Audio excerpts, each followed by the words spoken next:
go into my echo chamber and whine and moan to people I knew about the same things I've been whining and moaning about for 20 years. And it was just exhausting. Couldn't do it anymore. Hey there, I'm Julie. Welcome to Uncomfy, a podcast about sticking with moments that challenge us. We share the stories of real people in moments that challenge their perspective. And instead of getting angry or shutting down, they stuck with the discomfort. They stayed curious and open, and they're glad they did. We hope these stories inspire you to stick with it too, because there is so much to gain. New empathy, deeper relationships, more clarity about our own views. I'm glad you're here. Now, let's get uncomfy. Here's a story about finally being willing to listen, really listen to the other side. I'm joined by Brian Parrish, who's host of the podcast Parrish the Thought. Brian, hey, welcome. Thank you so much for having me. I'm glad to be here. I'm glad I found your show to be on here. It's my pleasure. I'm so happy that you reached out. We love it when listeners reach out. Let's actually dive straight into the moment in your life when the story that you're going to share with us took place. It revolves around your political beliefs and the way you were engaging with them. So what were your beliefs at the time and habits? Well, I was raised in very conservative Northern California. I know that seems like an oxymoron because people don't think anything is conservative that comes out of California, but it is. So I had been raised with those values. That media, Fox, Glenn Beck, Rush Limbaugh, that's all I consumed for 20 years. And it was right around the time when Obama won. And I was in this Facebook discussion group with some friends, and there was a guy in there that I'd never met. And he was very articulate and bouncing or just attacking everything that I might have said that I thought was right. And he was doing it in such a way that I'm like, wow, this guy's really articulate. I don't think I can beat him, so I would just ignore or be frustrated. I was very frustrated all the time because I'm like, I can't beat this guy. So we had opposite views of yours. Extremely opposite views. And I thought everything he did, I thought it was from Satan. Because that's what I was taught. I was taught that. So were you in the habit, Brian, at this time of really getting into it in the comments, like, debating, throwing bombs? Like, was that your MO? I wasn't a jerk about it, but I would say, well, I don't think that's right. I don't think you're wrong here. But in reality, I didn't know. It was just I was othering. I felt like I had to protect my family from the evils of the left, so I didn't want to hear anything. And I was very closed off to any discussions, didn't want to talk to anybody, and it just became exhausting, actually, to be that way. Exhausting how? Because nothing was solved, nothing was changed. There was no resolution to anything, it never seemed like. I was just frustrated, and I would go into my echo chamber and whine and moan to people I knew about the same things I've been whining and moaning about for 20 years, and it was just exhausting. Couldn't do it anymore. So was there something different about this particular poster who was in this discussion group, somebody you didn't know, but was he expressing his views opposite to you in a way that felt different, or that? He was articulate, and he wasn't a left-wing bomb thrower. The guy could back up everything he was saying, and I didn't know if he was telling me the truth or not, but he was so articulate and so well-versed, and he chose his words carefully. So I'm like, oh, there's something here. Maybe I should listen. Maybe I don't have all the answers. That's when I started thinking like that. So this takes us then to this moment where you choose to do something different. Sounds like it was driven partly by just sort of exhaustion. Like, what I've been doing for 20 years isn't working. Also, this guy's really articulate, and he's doing it differently than I'm used to seeing. Was there anything else in that happened in that moment that caused you to make a different choice than you had been making? Probably not in that moment, but that was the catalyst to make me start asking different questions and thinking differently. And I have a brother who's been working for the California State University system for almost 30 years, so very liberal environment. He was raised conservative also, so I'd bounce these things and my frustrations off, or of frustrations with him, and he would say, well, hey, did you think about this? And because I respected and trusted him, I listened, because I obviously he's my brother. I trusted him, and he said, well, think about it this way, and maybe there's another angle to this. And I started thinking, hey, maybe there's two sides to everything we're seeing on the media and in the world. So maybe start listening to people and start talking to people and just to understand them. And that began the whole, trying to lean into that discomfort, not trying to win, learning from someone else. And because I know that sometimes if we feel like if we talk to the enemy, then we're giving up our own values. And I just don't think that's the case anymore. Now I seek out people that on the surface I know that we might have a different opinion because I want to learn. I don't care about changing people's minds anymore. I just want to learn what's in their mind. Yeah. So is that what you did? You actually started seeking people out who you disagreed with, who normally you would have felt threatened by their beliefs. And I started my podcast 6 years ago, and I had this same guy, Kenny, I call him he calls himself the liberal atheist geek. So self-proclaimed. So I've had him on my show 3 times to talk about topics that I don't understand, but in my conservative mind, I thought were wrong. This is the same poster, the guy who was posting on Facebook in that group that initially had you feeling like, I can't compete with this, but also I really disagree with what this guy. Kind of the you can't beat him, join him mentality. Huh. I think I don't want to be angry anymore inside, so let's invite this guy into my living room, not literally, but I've never met him in person.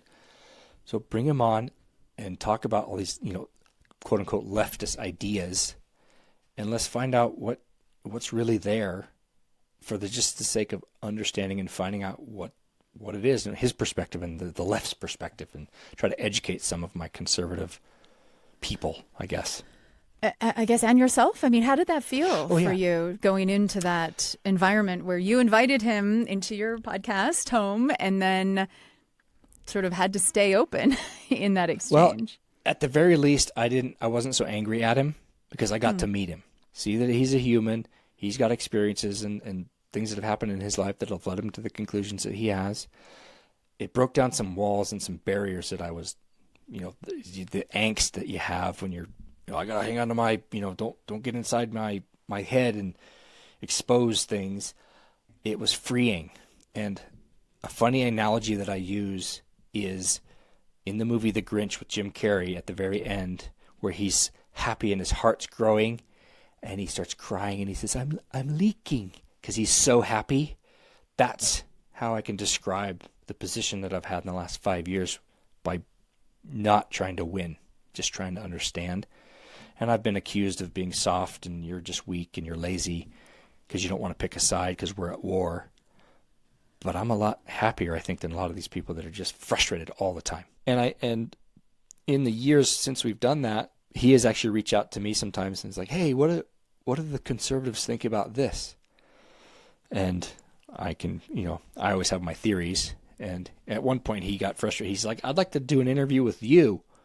What are you passionate about? And I wasn't passionate about much about other than getting along with people. And he says, come on, you got to pick a side. We're at war. So I think I just disappointed him. So that first time you spoke or saw each other across the Zoom screen, do you remember anything that surprised you as that began to unfold? How nice he actually was. Like I said, he was very articulate in his words, but to talk to him, I was nervous. I was really nervous because I'm like, I'm going toe to toe with this guy. It's like, I write my poems on a napkin and I'm going against Shakespeare. That's how I felt. I really felt like, this is a David and Goliath kind of situation.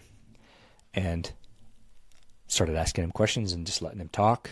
Because in the past, I would have tried to defend or make excuses, and I just listened. Weird concept. We've kind of forgot, but just listening and learning. It's deceptively challenging, though, especially when you're hearing things that you really disagree with or that feel like they threaten a perspective that kind of goes to the core, challenges your worldview or your sense of who you are, your self-confidence, your self-esteem. Yeah, well, and now hearing things, if I disagree with it, I ask myself, why? Why do I disagree with that? Is it because that's been programmed into my brain my whole life? Why do I disagree with it? Because I was told to? Or is there a deeper reason? And try to learn about that. So it's just self-introspection is really helpful. But did you change your position or did you change his mind at all? No. I changed mine. I think he's still as extreme left as he ever was. I'm center now. I try to look at issues as the issue, the idea. One of the first podcasts I had him on, we were talking about how, we can discuss and bash ideas, but maybe not people. Let's not bash the people. Let's talk about the ideas all day long, because those are inanimate things and nobody's getting hurt by saying, well, that's a bad idea. It's not your idea. You might like it, but it maybe not be your idea, but it might be a bad idea. So, yeah, Yeah, it's a much better position, and I'm a lot happier. What do you do when you try to go into one of these conversations and you're met with a lot of heat, a lot of anger, a lot of bomb throwing, like you're there to learn. It sounds like they're maybe not necessarily on the same page. Have you found anything that works for you to try to stay in conversation? Yeah. Asking questions. And if the person is not interested in learning, then asking questions will seem like a threat. But if they are, then it's you've opened the door for a conversation. And again, at the very least, that person may go away feeling heard. But just finding out, tell me about that. Tell me tell me, Mr. Trump flag waver, why do you love him? And I've done that a couple of times, and people you can see them digging in their heels like they're ready to go to battle. But it's odd that asking a question would be threatening, but it can be. So that's my weapon. You can all steal it, asking questions.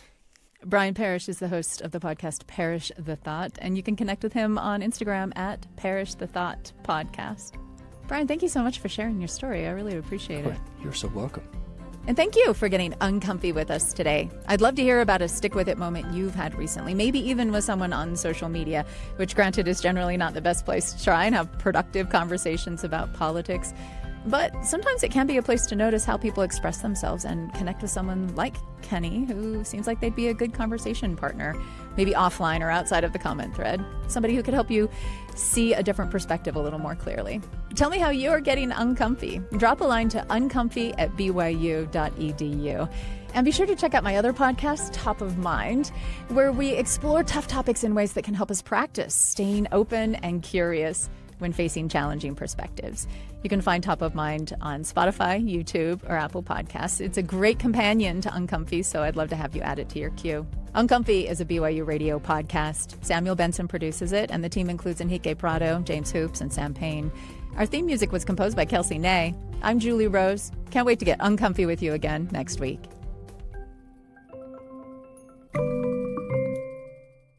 Hey, Uncomfy listeners, it's Julie here. Quick recommendation for you. Have you heard of this podcast called The Apple Seed? It's another BYU radio program. And this show is all about stories, folk tales, fairy tales, personal anecdotes, family tales. Whether you're on a road trip or you're just looking to wind down at bedtime or keep the kids occupied, The Apple Seed is perfect for the whole family. My favorite are the family tales. We've all got these stories in our families that we tell and pass down from kids to the grandkids to the great-grandkids. I love those stories. And the best part about The Apple Seed is that the stories you hear might actually inspire your family to start sharing more of those tales with one another. So give The Apple Seed a listen. You can find it anywhere you get podcasts.